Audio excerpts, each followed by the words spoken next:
Ladies and gentlemen, welcome to the studio again. Who's had a brand new baby, Geoff Ritchie Baldwin. Bad Daddy, you're a naughty boy.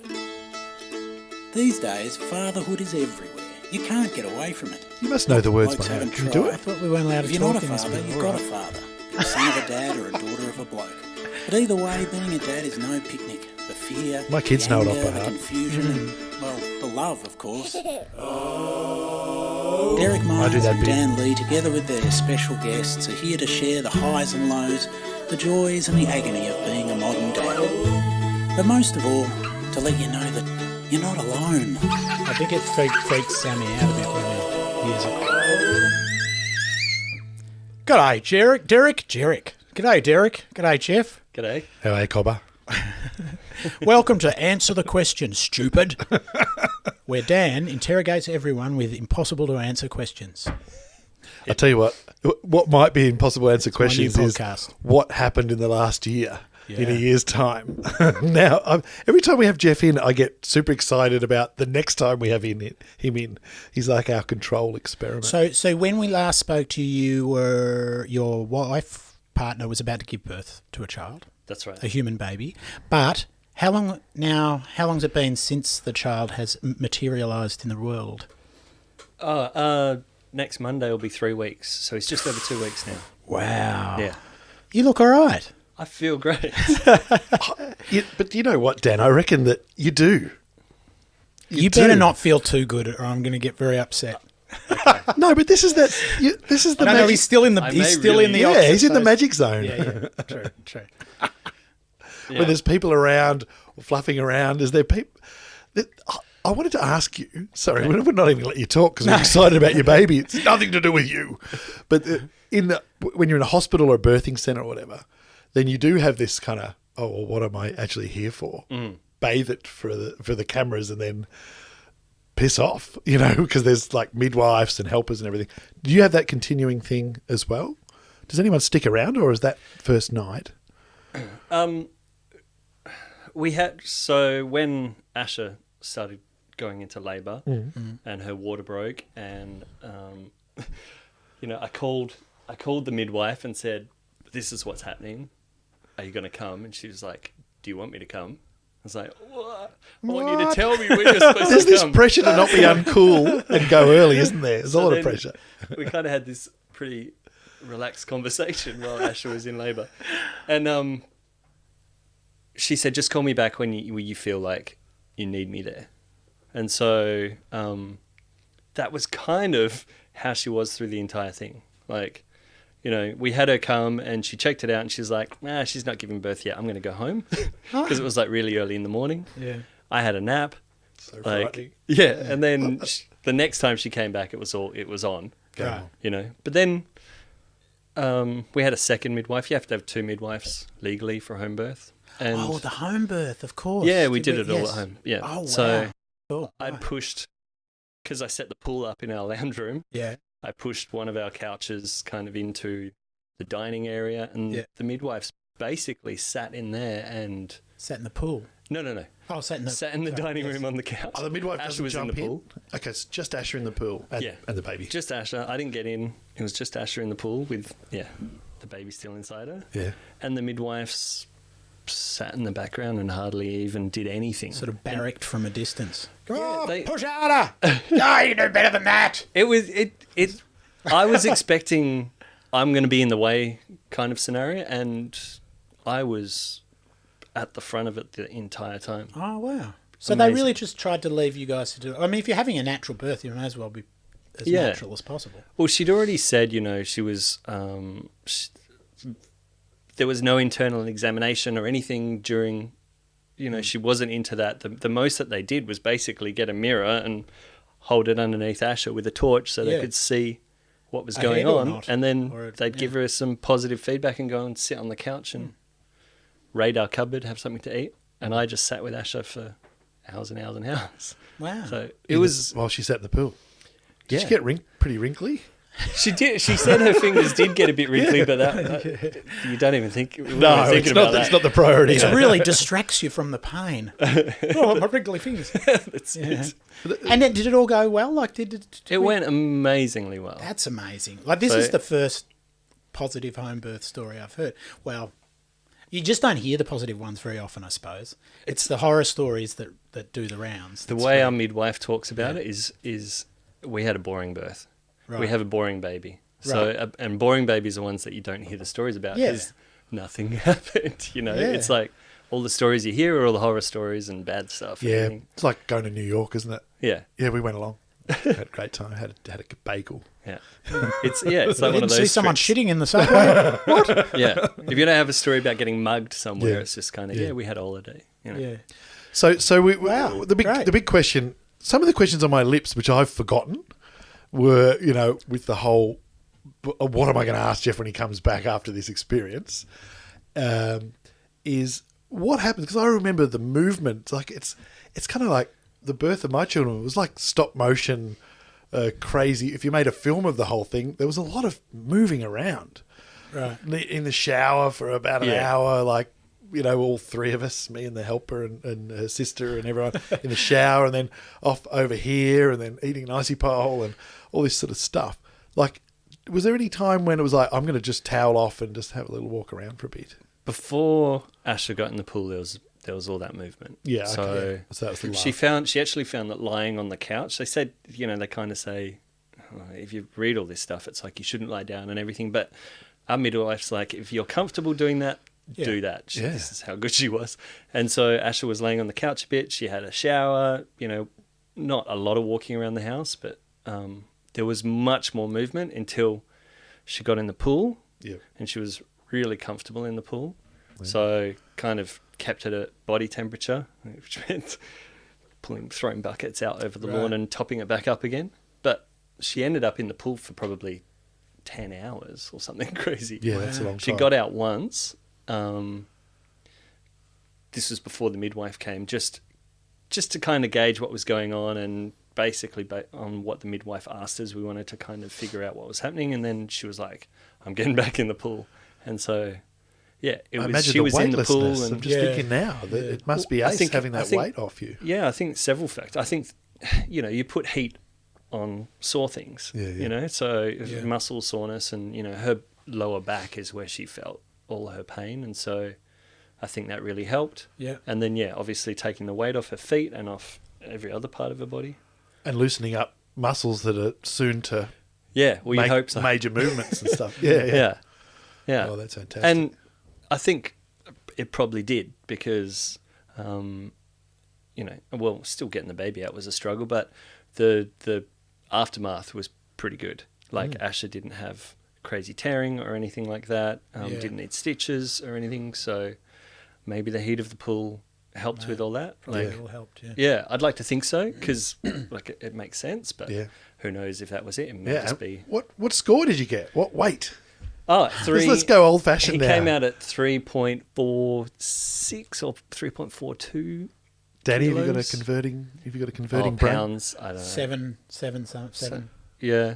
That's a big torque. Healthy. I think he was a pretty healthy, but not. And no, doesn't make old people go ooh. No. And he was a long baby, so he's 57 centimeters long, right? Which is you know, like we were talking to friends, and they were all around 53 with theirs. So he looks quite big when he's laid out. But everything else, like, we didn't know it was a boy. Yep. So it turns out it was. So that was a Fantastic. nice surprise. So you had a gender reveal underwater. Yeah, I spotted it. I was when he came out. My hands were there. You know, Did you have your goggles on when you snorkel? I tell you what, I don't think I'd have wanted my head in that water. Oh no, even with goggles on. But sure. I like he came out and my hands were there. The midwife, he needed a little bit of assistance at the end, but nothing too crazy. And he dropped out into my hands to get him out. Yeah. So to get him to breathe as well. Like sometimes they need a little bit of a. Oi, come on, you got to breathe. He was fine with that. Like, okay, cool. But it was just. you want me to walk you through a bit of it? Like when it started well, if you're happen. happy to. Yeah. You're the only one with limits here, Geoff. So, so it was 18 hours was the entire labour, and like I said, about 10 hours was spent in the pool. Most of that was me sitting with Asha and just trying to help her any way I could, which is basically words of encouragement, kisses, put it towards the end, putting a cool cloth on her head and stuff like that. And you're in the pool? No, I not was. yet. So the pool's like, I think about the size of this table, So maybe. it's small, metre and a half. Yeah, it's kind of comfortable for one. Two's probably getting a bit tight. So you don't get in at all? I think you can, but I didn't. You didn't? No, I had I could reach and I sat on the side. She might have been like, "Oh fucking, can you get out? There's not enough room in here." Exactly. Cold. Yeah, It sort of limits your probably mobility, able to maintain the temperature and all that. Hopping in might seem like a novelty. Yeah. Well, we had Ash's mum there as well. Yeah. I think I told you that She was in the pool. She flew over from Perth and was a really big help. So that was quite good. But yeah, 10 hours in the pool. Most of it was me with Asha. Her mum came and helped a little bit, and then her mum kind of stepped back, and it was quite a special time. Asha was in it's horrific amount of pain. Like I never imagined. Yeah. I had this real moment of anxiety early on because of the sound she was making was just unsettling. Primal. Yeah. And I was so scared for her. But then over time you get used to it and you're like, okay, this is how it's meant to be. Yeah. But it didn't sound like a good time. No. So I went through all of that, and then when it got to the point where the midwives are like, we can see the head, and it got to a point where it was kind of crowning, is that what they call it? Yeah, you get the little bit that you can see through. The pointy bit. The pointy bit. Yeah. At that point, I kind of was stepping back so I could look and watch what was going on and going back to Asha. And then kind of when it went to maybe, I don't know, half a saucer kind of, what's that, like an orange kind of size, I was at the back and I was like, I kind of really want to watch this. And thankfully, our main midwife, Belinda, at that point, she was up and Sam, the other midwife, was up at the back, and Belinda went and sat with Asha and basically helped Asha at that point. Yeah. And this is under the water. Yeah, all this is under the water. All underwater. Yeah. So I was at the back with Sam watching. And hang on, at the back. I'm just getting my head so Asha, for most of it, was just on her side in the pool. And then when it got to this point, we were like, we need to open the things up, so open your pelvis. So she ended up turning over onto her hands and knees in the pool with her knees kind of spread out a bit to help. And so we were standing behind her with the mirror and the torch, watching what was going on, and Belinda had gone up to the front and was consoling her and encouraging her, which was amazing. And then I watched as he emerged, and it kind of through push and push, you'd see him come, and then it retracts and opens, retracts, and slowly he makes his way out. And then it gets to the point where he's kind of, you can see his forehead, and then the next... The first thing you see of your child is their forehead coming and going. Yeah. Well, it's crazy. It's the start of my relationship. Yeah. The front of your head. Yeah. But then the freakiest bit that I will never forget was when... pretty much from the forehead, Asha made a big push. Yeah. We got her to raise a leg, and he popped to... Yes. Here. So just eyes and nose looking out. He was, it was just kind of on his top lip. That whole section of his head was out up to his top lip. And we could see his head, and then bang, his eyes opened while we're looking in the mirror. Creepy Halloween baby. Yeah. So his eyes opened with just this half of his head out, and he's looking around, and Ash's bum's right there, and it's all like crazy. And both the midwife and I were like, whoa, like it's happening. Yeah. And then he got to neck after that, and at that point Asha was she was knackered, and had kind of didn't have much left in her, Yeah. So it wasn't that she was giving up, but she certainly didn't have the strength she had earlier. And I think that was because she had started pushing harder than she needed to, just because she was done and she wanted it over. Yeah. Sure. And then, he got to the neck, and I think that point is basically, there's like I don't know if this is exact, but it's like a 5-minute mark. At that point, you want him out in 5 minutes. because of restriction on the neck. Sure. And the midwife had a feel to check what was going on and said part of the cord was out, and she was like, if the cord's out, that's another constriction point, because obviously the cord's feeding the baby with blood and oxygen. So that's when she got in and just got her hand around his chin and gave him a little bit of help. His shoulder came out, and at that point I reached in and he just... Once the shoulders are through, they just out he came. Schlop out. It's a frighteningly fast experience, that last bit. Yeah, you'd be glad they're underwater in a rubber tank. Yeah, because I was like, "Whoa, how did that?" Across the floor. Now, I mean, people talk about that childbirth is a horrible shock for a child. Some people do, and that, hence the whole rebirthing thing. Quickie was talking about that it's the first great shock of your life, and I can't see how it wouldn't be. Yeah. Except that. So anyway, he's got this very civilized, staged entry. It's like he starts in the theatre, and then he walks into the foyer. The bath is the foyer before then exiting onto the street. So he has that lovely foyer experience of the water before. So it's not just like bang lights. Well, you've lived 9 months in liquid. Yeah, exactly. And then liquid, it's not going to be as dazzling. Maybe if I walked into a hotel and the foyer was in the state that pool was in, I would be exiting straight away. Yeah, the Chelsea hotel. So he probably came out and went, "Oh, that wasn't as bad as I thought it was going to be." And then then he comes out into the air. But going straight into the air, I wonder what the difference is. Yeah, when he came shooting out, what happened? One. He's in your hands under the water. Yeah, the midwife said, no, there's no rush to get him out of the water. Yeah. She said, but the rush will be, the only thing that we want to do quickly is pass him on to Asher. So he came out and we caught him, and then pretty much straight away Asher knew what to do. She kind of stood and reached back, and we passed him to Asher, and she lifted him up and... Yeah. Up and out of the water, and he made a sound straight away, just like a funny little coo sound. Yeah. And then she sat and probably said daddy. It was probably like 10-15 seconds, and then a little cry, and then he almost straight away after that latched onto the boob. It's amazing. Oh, isn't it? wow. Yeah. You guys are so lucky. I mean, that's so wonderful that it worked, because I mean, it's not as common as you'd like. For it to work that smoothly. That's great. I think that's definitely the case. Yeah. And home births, home births are 1% of births. Yeah. And then there's 1% of births that are accidental home births or in the car on the way in, and everything else happens in a hospital. Keep the floor of the ute well vacuumed, just in case you don't make it to the hospital. Friends of ours did that in Broome. And they were only around the corner too, and she gave birth in the... Not the first child. Not the first child. Yeah. No, gave birth Get a bit casual in the 4-wheel drive in the car park. Yeah, yeah. Next one, Geoff will be out there with the foot pump, going, "It's all right."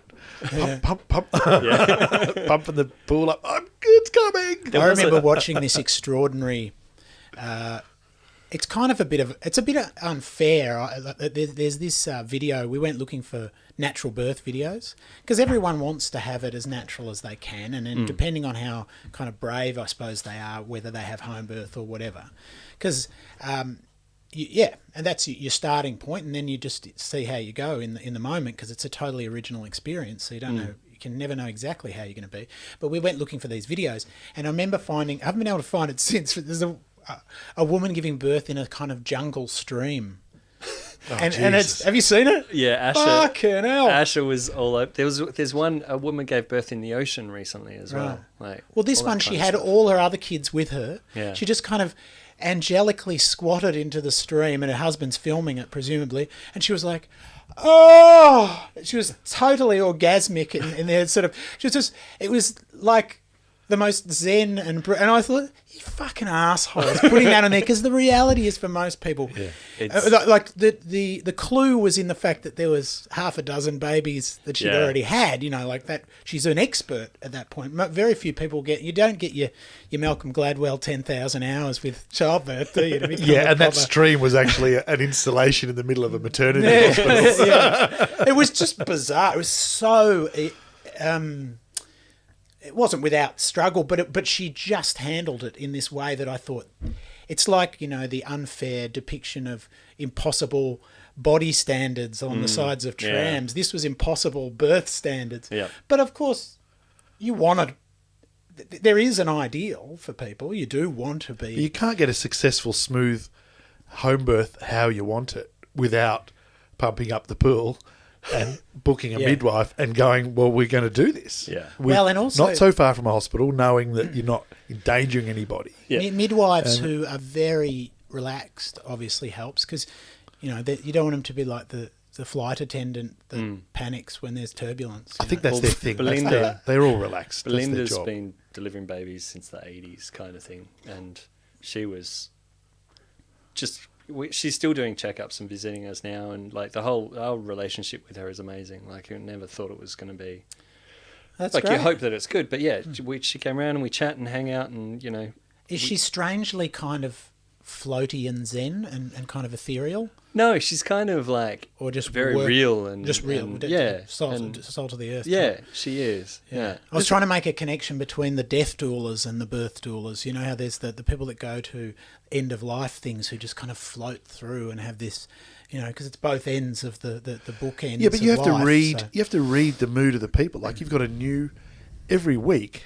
Your midwife has to deal with people who are having their apex experience, Yeah, different. and it's her weekly job. Yeah. So she's got to go in there, and you can't just go. Like, your job is to go. It's okay. This is fine. Everything's normal. Rah, rah, rah. But if you go casual about it, that's fucked up as well. You know what I mean? Like you have to read the room and constantly know that this is the ultimate freaked out experience for people. Their But that's- first one. But then, thinking about when I called her and she was like, "When do you want me to come?" And I'm like, Can you please decide? Yeah. Well, it is And an at the same inti- time, I do think it was really good that she did that and didn't go, when this happens, you call me at this exact moment. Right. She's very much like birth is such a, you can't plan what's going to happen. Yep. It's going to happen the way it wants to happen. And we just go with that. And it may be the apex experience or the kind of this profound experience, but it also happens all the time. It's also a very normal sort of thing. So, but look, it's just who knows. Anything can happen. And, My favourite think midwife there's- was the big boss lady. Like in one of mine, I don't know which kid, but I'll never forget Matron Sloan. Right. You know what I mean? Like she was Stand just like, aside. right, there you go. She was the one that forced me to snip the cord because I'd regret it after her. She thought I was squeamish, but I just didn't believe in it. Oh. Right. I didn't think it was a good ritual to go, thank you very much, I'll take the kid. Right. And I thought, I'm not going to do that. I'll let Fiona do that. That's fine. It's, she carried the thing. let's get the little bugger out of there. Anyway, so I really liked the bossy midwife. Yeah. Decisive, bossy, always bagging out doctors. Just going, oh, what do they know? Yeah. It made me feel comfortable. How was your one? She was great. Yeah. Like, I don't feel like I talked to her much through the whole experience until at the end, And then, like when Bub arrived, we wanted to leave basically the cordon until the pulse had stopped and all of that. So, Asha was carrying the baby when the placenta dropped and all of that stuff happened, and she lost a bit of blood through that, but nothing to worry about. It freaked me out, but it was not the midwives were fine with her. Are we out of the pool by now? Yeah. Yeah. So she fed in the pool. I kind of supported Asha Yeah. over the edge of the pool while she started the feeding thing. And then she was starting to get cold. And obviously, her body's in shock. So all kinds of things. So Bucket boys dropped the ball. So we got her out onto the couch, blood and everything everywhere, all that kind of stuff. Yeah, yeah. And then, when she dropped the placenta, it was and she went into the bathroom or the toilet and dropped it in a container. I'll tell you why. So and then to encapsulate it. exactly. Yeah, we did that too. Yeah. So she's doing that now. Oh, that And, stem cell thing? No, it's more they dry it out and put it in Yeah, they- capsules and you eat They them. encapsulate it, and Ash is taking it. And I was trying to get her to fucking eat it Oh, there oh. and then. yeah, they do. People do that. tablets. Oh, wow. Stir fry it. Yeah, tablets. And there's theories on all sorts of stuff to do with replenishing your body, and also preventative on postnatal depression and things like Yeah, that. Supposedly, There's magic stuff in there. yeah, But even if it's placebo, it doesn't matter if it works. I mean, I feel like Missy did that with one, and she felt good. yeah. But you can never really know what it would have been like otherwise. But it certainly doesn't hurt. They do Well, it all most very animals properly. do it.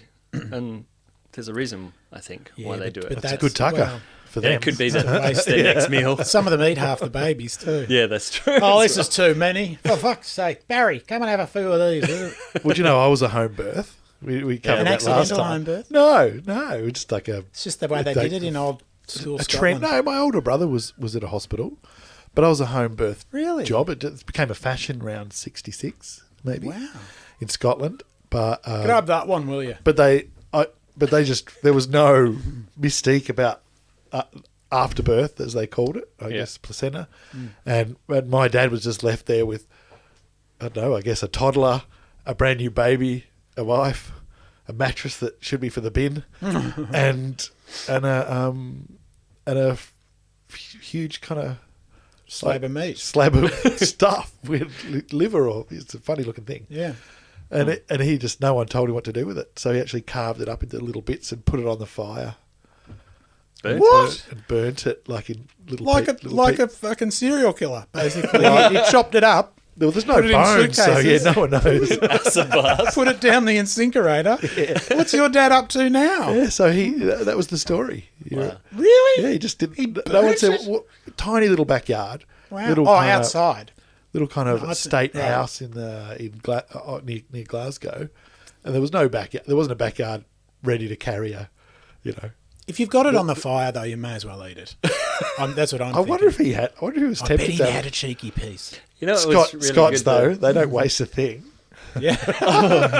Haggis. It's a new Yeah, style well, haggis. maybe that is. Yeah, stuff Haggis. the what's Might it, have come across something there. Yeah, there you go. That could be a new thing. Maybe it's a very old thing that they just don't talk about. Scottish tenement haggis.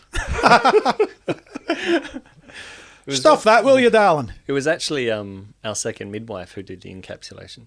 So she took yeah. it away and did it for us, which was great. I wonder if that's the woman that did ours. Sam. So it's But it was added good. extra. They have a little machine that Yeah, freeze dries. dehydrates Yeah. it, basically. And she dried out the umbilical cord, and she said usually she makes it into a heart, but his was really long, so she wrote love. Oh, wow. It's dried umbilical Yeah, cord. we got that a says love. blood splat as well. Did you get a blood splat painting? It's like a Rorschach test. That's so weird. We kind of went. That was a step too far for us. We went, yeah, okay, because it was like they've gotten the placenta and they've kind of thrown it at a piece of paper. Oh, so my that God. it makes a kind of Oh, Mister blood splat sort of thing. And we got the little cord thing dried Yeah. and we got the capsules and all that. We went, oh, great, that's excellent. Then we got this kind of Dexter What do you see? print and like, yeah, okay, right. I'll just put that aside. Well, they're all Sam just How actually, butterflies. far does the woo woo go? You know what I mean? yeah. Sam actually, she was great. Like, so I cut the cord. Basically, got back in the bed. I cut the cord. I tied it off, and I cut it. And then Sam was like, "Do you want me to show you the placenta?" And we were like, "Yeah." So she came back and laid it out on a bit of material for us and walked us through it. Like, lifted it up and showed us the sac and showed us all the blood vessels and how it worked. And Yeah, it's fascinating. It's an incredible machine. Really that is interesting. one amazing piece it's of the only life support throwaway system. Yeah. organ that your body produces. It's incredible. It is incredible, yeah. We made the Looks grandparents horrible. take it home in a fucking yogurt container. Take this, will you? What are we going to do with it? I don't know. Put it in the fridge or something. You know those people that leave it attached until, like, they don't cut the cord. Yeah, and they carry, 28. they carry it around. ball and chain. Oh, can you imagine the smell? Hang on a I minute. don't know. They leave it attached to the baby 100%. The whole thing is attached until it until it dries up. naturally drops off. Yeah. Rather Yeah. than cutting it at all because they think there's still stuff coming. But I don't know. I'm kind of a believer of, like, Those people may have other psychiatric diagnosable issues as well. it's a bit Leatherface, isn't it? What do you do with this afterwards?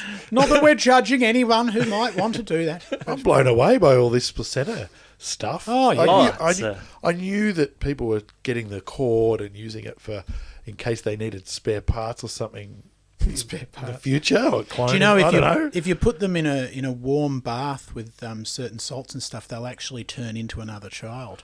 A very strange and awkward You're child. mixing that experience at Hepburn Springs And with of course, the you warm bath have to and keep salt. that child in the basement until it's 28, and then release it on the world and film it from a distance. Sorry, I could go on. That's Now a we good. know how That's a Dolly good was script for a horror movie, though, don't you think? The They threw out the baby and kept the afterbirth, thinking that was the better looking one, and it turns into this creep. Sorry, anyway. Yeah, well, it's on record now. It's on record. Well, I'll if make no it. one else jumps in, You know who could maybe do you that? could write it. David Cronenberg would make it great because he was big on all that sort of, you know Cronenberg movies like Videodrome and things like that. And Naked Lunch, all very visceral and anal and I would think vaginal. more. Who did the original The Thing? Who did that? They did. That was Carpenter, I think. Yeah, that's pretty close. Yeah, it's a bit sort of blobby. I'd say he would have. Yeah, he would have made that film pretty much after helping with a birth. That was. What about? Well, there's a lot of people that have had Alien. very strange. Like David Lynch's first movie, Yeah. Eraserhead, was a response to his daughter being born, and the woman gives birth to this sort of slug, and they keep it in this. Have you seen Eraserhead? Years ago, and I wasn't. It's pretty I didn't dark. enjoy it. I think it was all his kind of fears about being a father and being a father quite young. Yeah. But you kind of. I hope he made the movie long after the birth. Like you imagine if you're going through pregnancy and your husband, rather than helping out, goes away and makes this macabre film. Hey, darling, I made this film for you. I thought This is the problem with help art you film. deal with pregnancy. Art books, fine. Art poems, fine. But art films, you can accidentally see them because your mates sit around going, I've got this film, and you get smashed. And that's the danger. Yeah, I wish I hadn't seen Eraserhead. It frightened me a bit. Yeah, it's kind of horrifying. Anyway, that's enough of the dark side of childbirth. But that sounds amazing. I mean, what an amazing experience. To be honest, though, there's a huge dark side to childbirth. Like, most of it is dark side. Like, it's all fear. Like, oh, right. Yeah. do you know what I mean? Like, like when I was saying, the midwife calls our child a boring child. It was a boring birth, because it doesn't have these scary stories attached to it. I think this is why everybody goes to hospital, because they're frightened. frightened. Well, and then there's another. Tell me then about where you're at in terms of. You probably had a bit of this even during the pregnancy, but that those sudden. I've had a few of these. It's like suddenly the plane drops a few hundred feet, and you go, "Oh fuck!" And it's not exactly bad, but it's just like the weight of responsibility. Like this is we were talking with Anthony last week about the unavoidable vulnerability suddenly. Like to love something like that is to be incredibly vulnerable to suffering in future, possibly, and all that stuff. Have you had moments of, fuck, what are we, Yeah, I don't know that I had any where I really freaked out and went, this was a bad idea. No. But I had a moment of, and I'm sure everybody would, and I know that Asha had it as well, is that moment of, life, it will never be the same again. It's everything I had before is gone, and you start going, who am I now? What am I anybody anymore, or is it just all about this? Is it going to be just about this child? But it was fleeting. Like no, and I agree. They usually are. That altitude drop. Usually, the resilience comes when you have that. It's necessary to kind of have that to take it seriously, but then you can go, But that's great. Yeah. Because this is how I grow. This is how we become important. Yeah. So, yeah.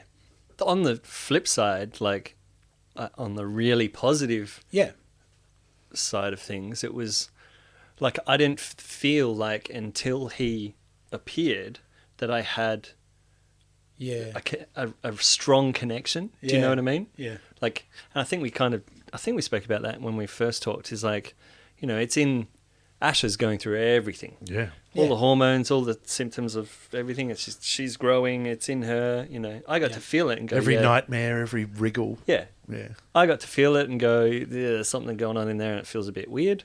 Yeah. But when he turned up, it was amazing. Like those eyes.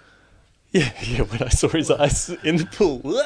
No, it was, it really is, like all the stories people tell you and all of this stuff. And, my mates, it's the best thing that ever happened to me. And then I see their kids, got food all over their face and they stink and there's a mess in the house, And I'm like, best thing ever.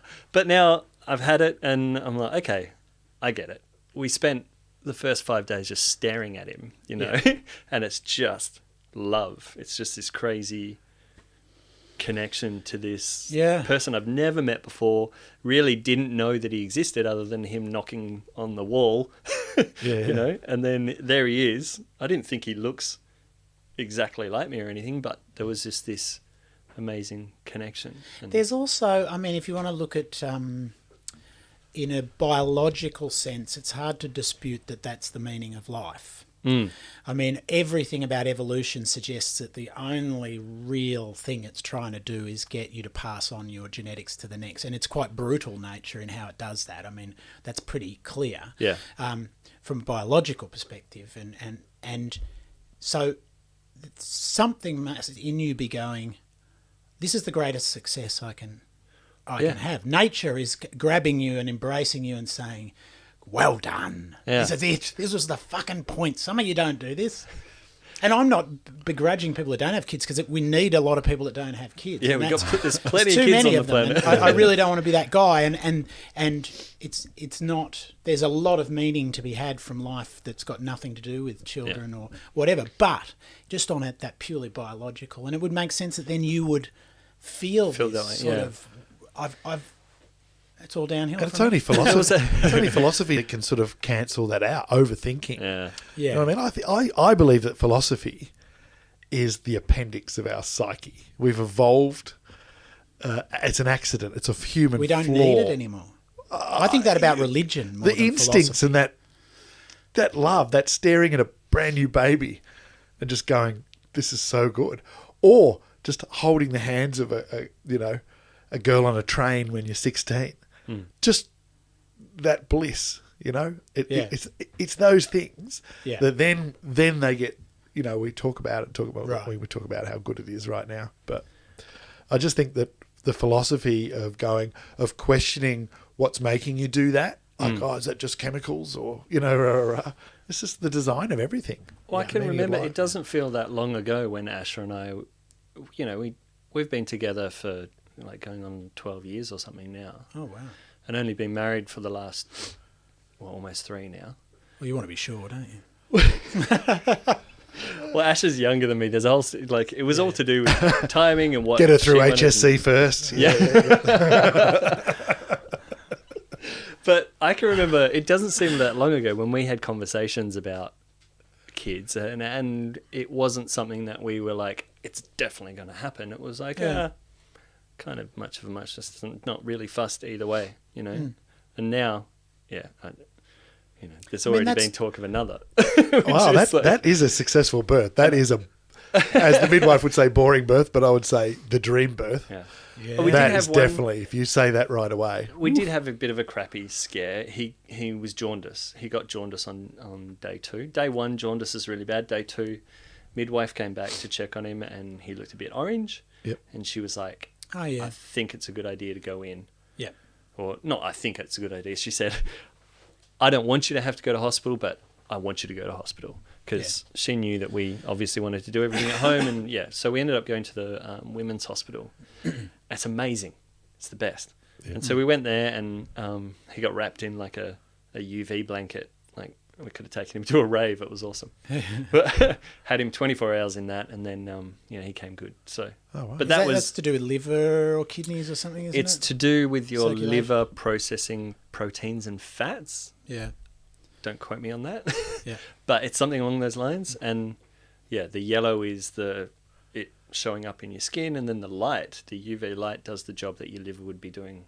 And so basically they either put them in like an incubator and flood them with like, put little tanning glasses on them and flood them with light. Or if it's a lesser case, we were right on the cusp, Right. just over. Even the midwife that we had in hospital was like, I'd love to let you go home, but because you're so close to the line, but we're going to keep you in. So Yeah.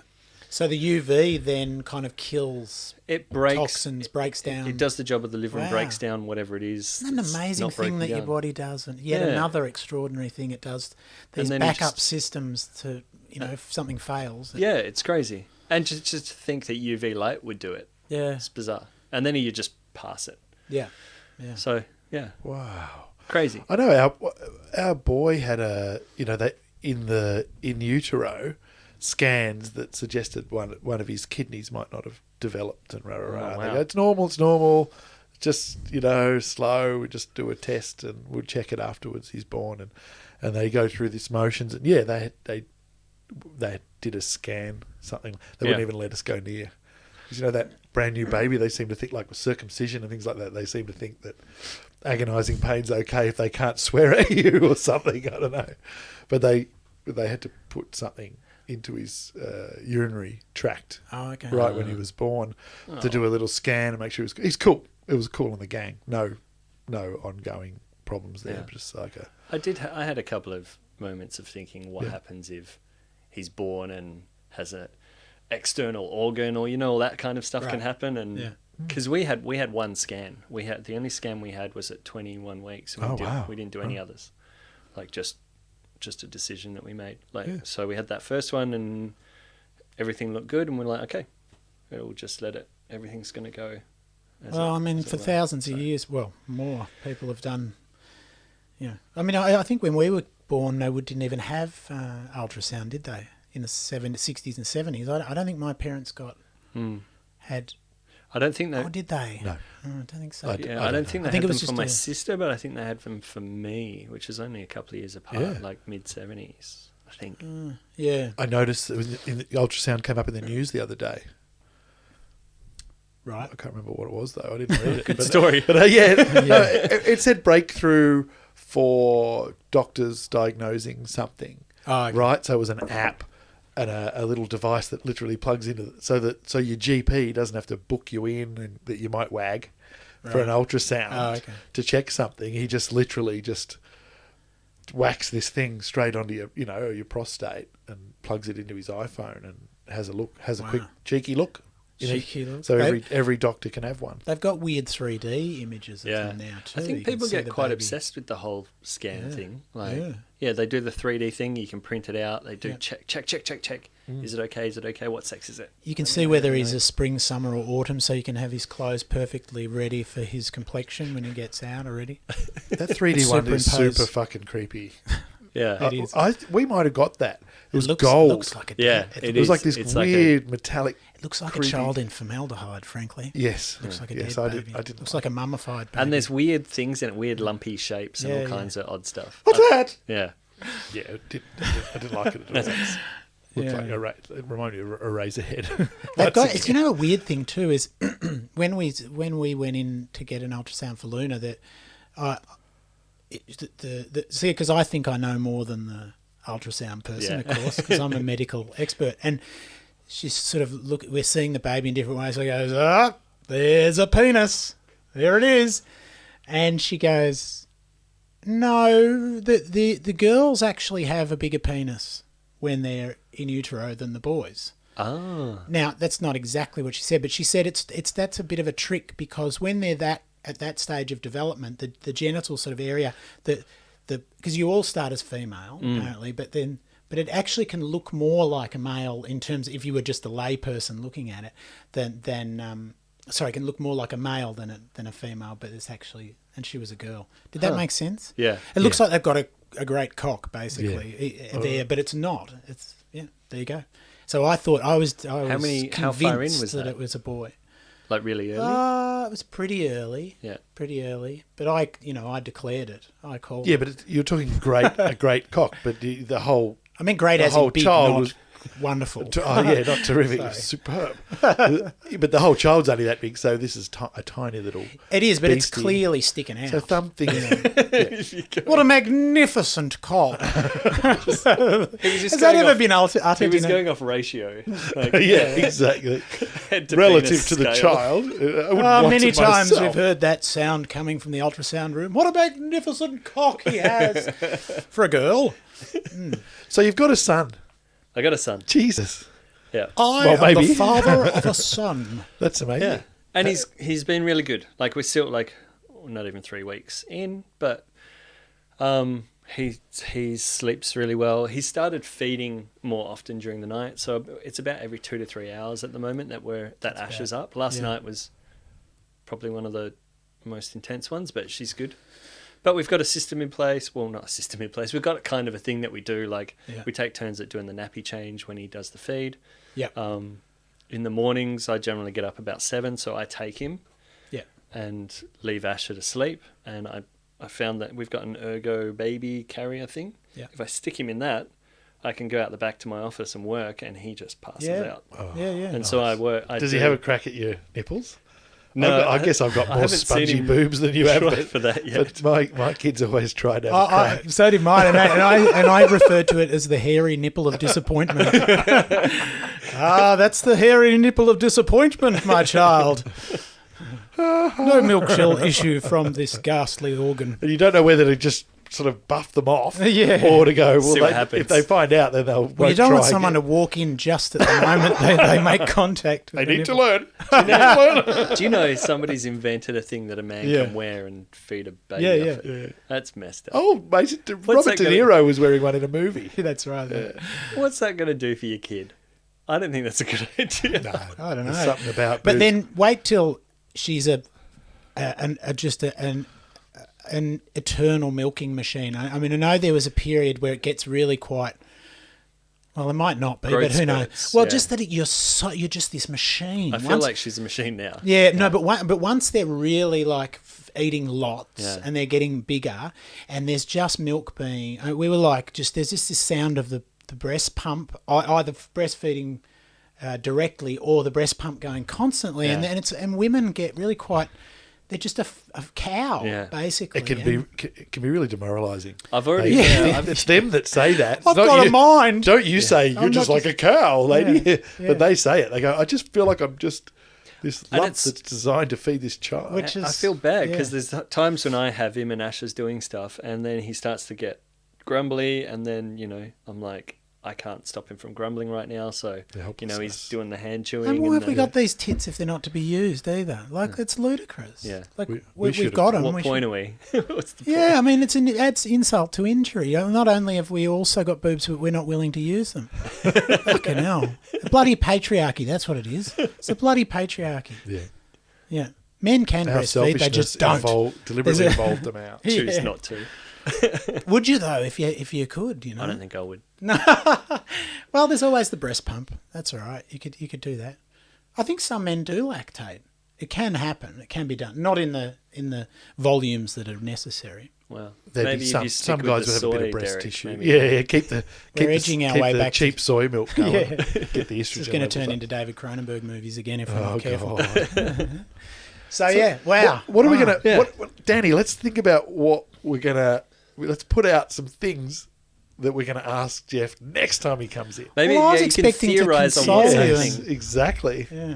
Well, right. Okay, so right now He's not going to remember we're any of this, sleeping- by the way. Right now we're sleeping. Yeah, where he isn't a very grumbly baby. He doesn't cry and scream a lot. Mainly when we change him, he doesn't like the cold cloths and being wiped. Yeah. He feeds regularly. Asher's not having any problems with that. So that's the scenario right now. Have you been That's- out? Been out and about? Yeah, we took him to a cafe at 10 days old. And then we took him to the markets on the weekend. There's a market we go to in Flemington, a really nice farmer's market. And Well, it will change. Oh. As you know, obviously, and it changes all the time. And it'll change constantly. yeah, Like, yeah, don't know if it'll be positive or negative change, yeah. But then it's sort it's of not going to be the same. Well, if it's forever. all perfect now, I'm just saying. Can only go one. If you Somebody get- had to say it. If you if I think there's a rule of thumb. If you get, I think if the next year or two, you go, oh, he's sleeping really well and feeding well and everything, then it's just pretty much This going is to be our an evil parents- shit because No. what they're doing Or is he could just- they're planning something. He could just be boring right up until right the way through. Yeah. At the end of uni. That's what you want. But that what you Get excited once you've got your degree, son. that thing you're talking about, Derek, is what bedraggled parents tell themselves to try and deal with the parents like this who are bright-eyed and bushy-tailed. Yeah. And, they say, yeah, well, you wait till they bloody... Yeah. All right. What's the That's- most annoying piece of advice that people are going to give him over and over again? Well, we already had the forget. one. We already had the pre-birth one where everybody tells you the age. Oh, it's going to be a boy. Yeah. Oh, it's going to be a girl. Yeah. And now that he's here, now we're getting, parents are saying different things and Savor all this this. because you won't remember it.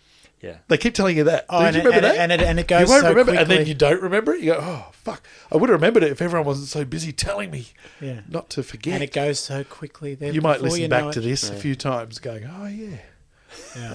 that was Well, he already looks so different to when he, like the first day. yeah, It's crazy how much he changed. He's filling out. yeah. It's all.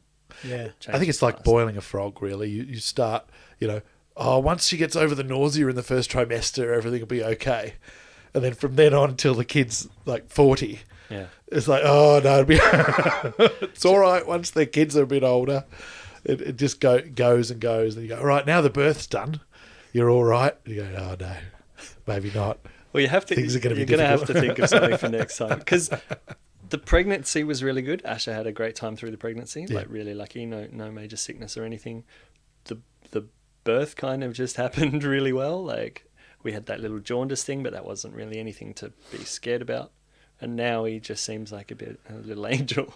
So Perfect. you probably, if I come in next time and things have changed, you're going to have a lot of fun with me. But right now, yeah, it's. But like we often spend a lot of time, but that's the nature of this podcast. But we spend quite a bit of time on here talking about the difficulties for us as individuals and just being a dad and all the things that go with it. And I it's easy to forget about all the good stuff, and hopefully we don't neglect that too much. We're just trying to help people to not feel too isolated and alone. Yep. But it is an extraordinary thing that can't be transmitted to people without them experiencing it. And I find there's these tiny moments that are quite inexplicable and hard to even describe. There'll just be a moment with one or both of them where it's like all of these sort of things come into alignment and you're there and you're with them and there feels like a smooth sort of continuity of movement. It's very hard to explain. It's very it feels instinctual. It's nature again, I think, patting me on the back going, no matter what else happens, you're protecting this child. You're doing the right thing. Yep. And that's good and that's enough. And it's great to recognise those moments. you know. I think it's very hard to stop yourself from getting worried and Yes. going. Oh, of course. He's had a little bit of nappy rash stuff, and Yeah. you see it, and you're like, "Oh God, he's falling Yeah. apart." And what have we done wrong? Yeah. We've got little milk spots, and I'm like, "Oh, he's got baby acne." It's like, Yeah. oh God, change your diet. And then when the Asha. second one comes, you just don't give a shit about Yeah. it. You know what's a real problem. But like Luna's just covered in bruises and banging her head on things because we don't kind of dive over with a cushion to put under her head every time she sort of falls over. Yeah. So it's like, and then she's okay. Yep, you know, she's fine. They're just. Yeah, managing our own fears and issues is It's a big thing. We're so inward looking these days. I think, which is a good thing ultimately. Like the kind of the 50s parents who perhaps put themselves too much secondary, like their relationships might have suffered because it was all about the kids. We're kind of the opposite, or can be, where we're so in our own heads about it and what it means and what we've That's a hard one. It's a challenge. Yeah. But I think, I thought a lot about my situation with work is I feel really lucky. Right. Because I'm there all day, and it is distracting, but I've actually found that I think I'm procrastinating less than I used to and getting work done faster because I know that, Asha's going to need a hand with lunch or she might want a break to do some other stuff. So I got baby time, Now is the time you can do it. Yeah, You but I can't think- procrastinate because later on, Yeah, so get the you've work got done. stuff to do. Get into shape. Get my work done, and then I've got other stuff to do. Having said that, at the moment the baby's fairly predictable. Yeah, In that they're a blob. They don't wander off and start dismantling the fucking once car it or starts something. rolling around and crawling. Yeah, and then different so then story. that's what I've found difficult. Then is just that, especially when there's two of them, that all the routines go. So then there might be a couple of days where something's going on, and for some reason one's just not sleeping. So that throws all this everything out. Yeah. all these sorts of things. You need out. to tunnel. You need a tunnel into your office, Yeah. and you need to leave the house. This is eventually, not now. right? But eventually you need to say, I'm off to work now, like other men, and get in your car, drive around the corner, then get into the tunnel Yeah. and get into your office and do your work. That's the only way you can work from home. I do feel Or it like was like, oh, can you just... you go, no. we've had this conversation. I said no, there will need to be strict kind of working hours where I'm going to have to work. Yeah. But just being that in that, being close and accessible, Especially at this stage. makes me think about mums who just do it all on their own. It must be so bloody hard. Yeah. Oh yeah, I Yeah. know. I mean, we were saying last week, you just your any sort of judgments you may have had of certain parents and whether they were good or not just goes away now because it's like it's hard. Mm. Yeah. Yeah. And what about Ash's plans to get back to work and stuff like that? Is that just completely on hold? Yeah, for now she's not really thinking about work. Like, But was there a plan like, you can, in 6 months, I think I might... 6 months was kind of minimum. Yeah. She was thinking, I'll take 6 months off. Her job is on hold, which is great at the Yeah. school, at one of the schools. Oh, She just got offered another job, which would have been awesome to have the two schools, but timing's not good, so she can't do that. Yeah. But 6 months, we'll see how we go. She can get students at home, which helps with teaching music. Right. So she might ramp that up a bit, Self-employment before is 6 months, is so good for... Yeah. I think it's for modern parents, even though there are a lot of workarounds and nightmares, and you do, you suffer a bit, but shit, it's so good to be able to just go, all right, Yeah. well, I'll If you rearrange have to, everything and yeah. I'll go and pick the kids up from school, take them to the park for trick or treating or whatever. As long I'd as like you to do today. as long as you learn to triage stuff and know when it takes precedence over the work and when it It was like doesn't. when Chris was on the show, who's a youth worker and done a lot of work on building sites and stuff like that. And there's the one thing that he, across the board, that he's got from the oldies, like people with grown kids who work on building sites. And he said not one of them ever says, I wish I'd worked harder. Every one of them says, I wish I'd just spent more time. freaking spent more time with the kids, because it's tiny. Now that I've got one at 11, I'm starting to freak out. It feels like I'm in the last week of my 3-week Bali holiday.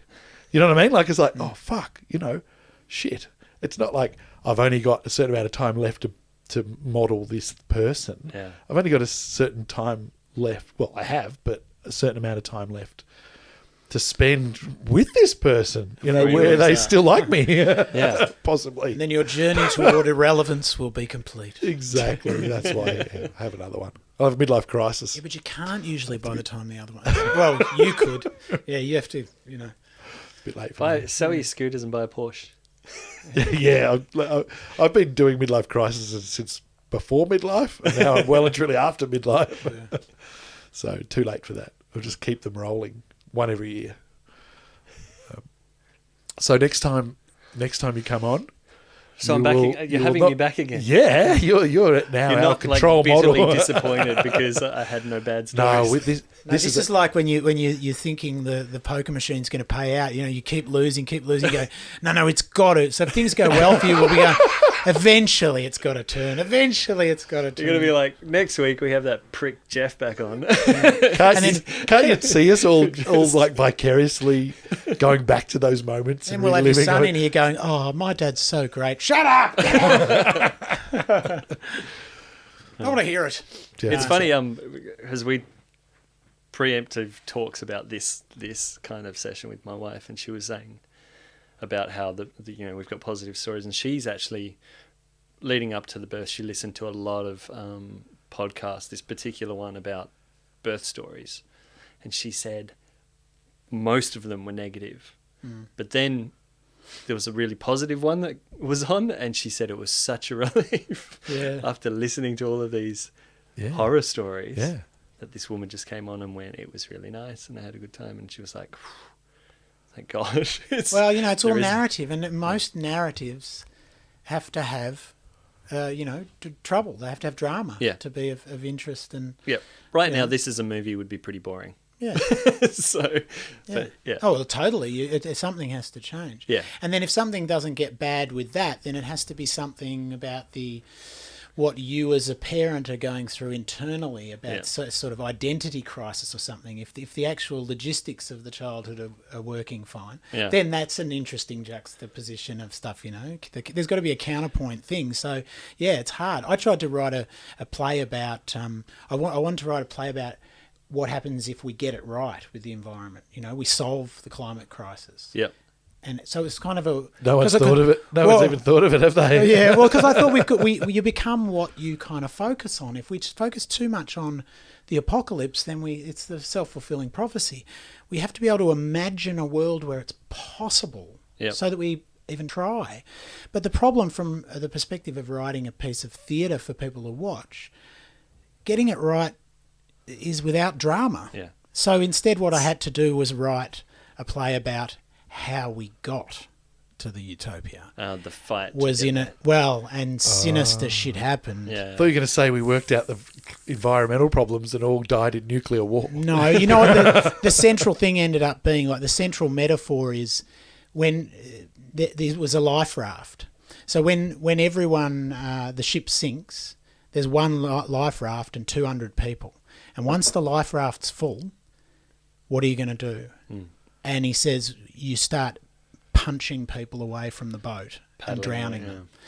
And that was the premise of how we were going to get to this future. So I ended up writing a play that was horribly depressing, but opened with this utopia, and then I told the story of how we got to utopia, which meant pushing people away from the life raft, and that play I've never given to anyone. I don't want to. It's like fucking hell, but it's drama. It's the only way it can have drama. It's the only way, because nothing good, you know. Yeah. Anyway, Well, that's why the news is what it thing. is these days. It's, you know, negative. Yeah. Because people love it. People feed off it. Yeah, but because our show is for dads to not feel alone. What's our catchphrase, Danny? What is it? You're not alone. You're not. You're the one that made it. No, I gave you a few clues in the question, but well, that's the you're not MO, alone. You know? So that is why I'm getting some magic out of this. And news turning into entertainment is the problem. You know what I mean? As soon as something turns into entertainment, it has to have that narrative negativity and stuff like that. And also, we're wired for negativity because that's how you save your life. You know? Yeah. You know. But anyway, I've wandered off. I can't get him back. I tried. I thought I had us back there. He was trying to shut it down. I was trying to. We're trying to shut you down. He's the master of puppets. Oh, I don't know whether I'm a good master of puppets. I think the strings are tangled. Yes, they are. Excellent. So, anything happening before we close? Anything happening in 100 miles an hour and all the different things you do? On my work stuff? No, Yeah. just same as No major always. events? Like, no, because of if you're thinking of having a baby and you're a dad, the government does a great thing now. They do 2 weeks of paid leave, Oh, yeah, I heard which that. really helped me with my For self-employed? with my business. Well, for everyone. You basically you just say I'm not going to be working for 2 weeks, and I'm not getting paid for it. So they give you. It's just a thing they do now. Yeah. Oh, that's Which was pretty great. cool. It allowed me to pay. What do they decide your wage is, though? It's just like a set amount. It's like $720 a week or something. Right. So that's like a month. Just kidding. So now there's going to be Sort of. photos of babies on motorbikes all through your... Yeah, I know. Actually, a friend of ours said, "You've got to tie it in. It's a whole. Your traffic will go through the roof." And I was like, "I don't think it will." You got to use that baby. Get some mileage out of that baby. Yeah. Yeah, I don't know, Yeah. but You could cover the baby in sponsorship Yeah, stuff, maybe. decals. What's his name? How are you Oh, going to... his name's Remy. Yes. So his name is Remy Hunter Baldwin. So he was born on, Asher went into labour on the Hunter moon. It was a full moon. It's like an American Indian thing, and we really liked. Yeah. Her mum was reading something and went, "Oh, it's the Hunter moon," and we were like, "Oh, that's a cool name." So didn't do it as a first name because it sounded a bit American, and Remy was a name we'd thought of way back. So There's a few old school job names getting around: sailor, soldier, scout, Soldier? hunter. yeah, A lot Scout. of these, a few of these kind of Yeah. jobs, Yeah. So that's who he is. engineer. Door salesman, That's a great name. That's a great name. dental hygienist. REMI. Yeah. We okay. threw around REMY and REMI and which one's supposed to be male and female and all of that mess. But You've given when I him saw quality of life by making it the first instinct spelling. REMI. Janitor. Unless people start thinking why. You won't know till Well, you get I've older. struggled with that my whole life. Is it G or J? Jeff. Yeah, yeah. And I'm a G. Yeah. Everybody thinks it's a J. But, But at least everyone knows there's a choice. yeah. Are you G or J? Plumber, carpenter. Are they still going on names? 99%. Yeah, thanks, Danny. Yeah. That's great. Kitchen technician. Oh, that's a good one. Yeah. There's a thing with Derek making it about me. Whereas I reckon, this is a made up stat, 99.9% of people called Derek is Derek. But everyone in the world thinks that maybe Derek is only 1%. Everyone tries to put two R's and I's and CKs all over it. And it's just, I've never met anyone with a spelling other And than you were mine. rolling your eyes at my tangents. It wasn't a tangent. It was completely related to the spelling of Remy and whether he's going to have a difficult life Electrician. because you've tried to be clever with an accent or something like Roofing that. plumber. Remy. I was Solar installer. I don't know. gynecologist. I like you with that. Gynecologist. There you go, son. Gynecologist. That'll work for you. Trust me. It's a bit like the Boy Named Sue song, isn't it? Yeah, exactly. The It's boy not named uncommon, but it's a cool name. gynecologist. French. Yeah. Is it French?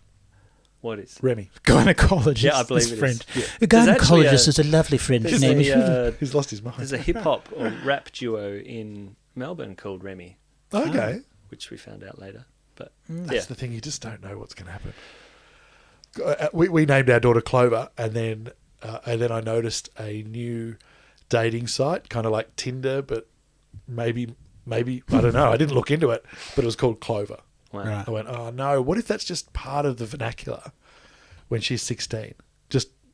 It's just like Tinder. Do you know? Like Clover is a thing, and Yeah, she's the yeah. only person named Clover. Yeah. We're fucked.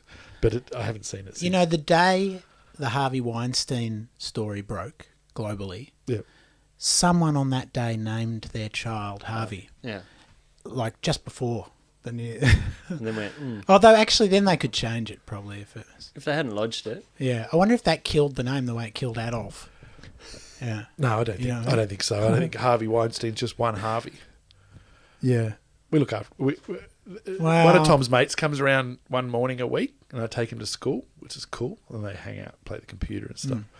His With name's less Goebbels. rules because no, his name's Harvey, right? And yeah, I just kind of one day every week I Yeah, it's call him gone something now. different. I go Harvey, hey Harvey Norman or Harvey White, and then yeah. I dropped Harvey Weinstein. And went, oh no, can't do Oh, no, don't do that. Yeah. My Luna this morning just totally accidentally she came out to me looking disgruntled. I was in the garden. She came out, she's very grumpy at the moment. She marched across the lawn toward me and her hair was kind of combed. There's a side part and this big fop of hair combed back like that. And she had a piece of Vegemite smeared on her top lip. So perfect Hitler. I took a photo. I said, "Morning, Adolf." she marched across to me. She marched across the square. It was like Nuremberg all again, and it was so weird. She looked just like Adolf. There is some fun to be had. Taking pictures and taunting your children and hoping they don't sue you when they grow up. I got a great little video of him this morning, sitting on my legs doing a massive fart, Oh, that's just a dream. looking all come true. cute, and then, that kind of stuff. How do they get those adult farts out of that? They can't be. There's a that lot of much volume air. that comes Yeah. out of that. You're going to little feel body. there's going to be so many photos, Already, all yeah, in the already. cloud, waiting for someone somewhere. Yeah, Fame. yeah. Well, thank you so much, Geoff. No worries. And especially for putting up with our last 10 minutes of random ranting. No, it's fun. Well, we had to inject some horror into this occasion. Yeah, this so story's been really boring so far. Yeah, next time think of It's not something boring, horrible, mate. eh? Trust me. You will listen back and go, oh, wow, yeah, that's what I was thinking Yeah, it's good. back then. But no, awesome. Look forward to the next chapter. Soak Yeah, up the I'd oxytocin. love to come back again. It'd be great. Cool. All right. Thanks. Ciao.